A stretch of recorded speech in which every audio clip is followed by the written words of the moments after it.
Hi students, இன்னைக்கு நம்ம class 12 max 2 dimensional analytical geometry 2 ல exercise 5.1 ல first sum பாப்போம் இந்த வீடியோல.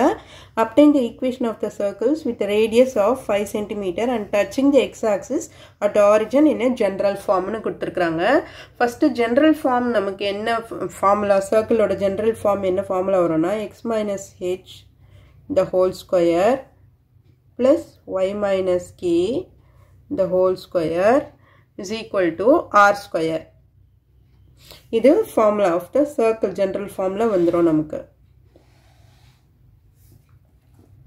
இப்போ என்ன கொடுத்திருக்காங்கன்னா obtain the equation of the circle with a radius of 5 cm touching the x-axis at the origin. Circles ரெண்டு circles ஓட equation கேட்டிருக்காங்க. touching the x-axis at the origin. originல touch பண்ணுது. அப்போ ஒரு circle இப்படி இருக்கும் நமக்கு. இன்னொரு சர்க்கிள் இந்த மாதிரி இருக்கும். சோ ரெண்டுத்துக்கும் ரேடியஸ் வந்து 5 cm னு கொடுத்திருக்காங்கல. இது வந்து ஆரிஜின் நமக்கு 0 0 இங்க 5. அப்போ 0, 5. இந்த இடத்துல ரேடியஸ் 5 னு கொடுத்திருக்காங்க. மைனஸ்ல வரும். அப்ப 0, -5. ஓகேவா? சோ இப்போ equation எப்படி கண்டுபிடிக்கிறதுன்னு பாப்போம். given radius r is equal to 5 cm னு கொடுத்திருக்காங்க.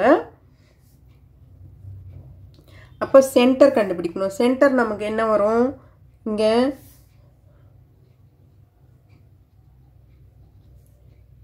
0, ±5.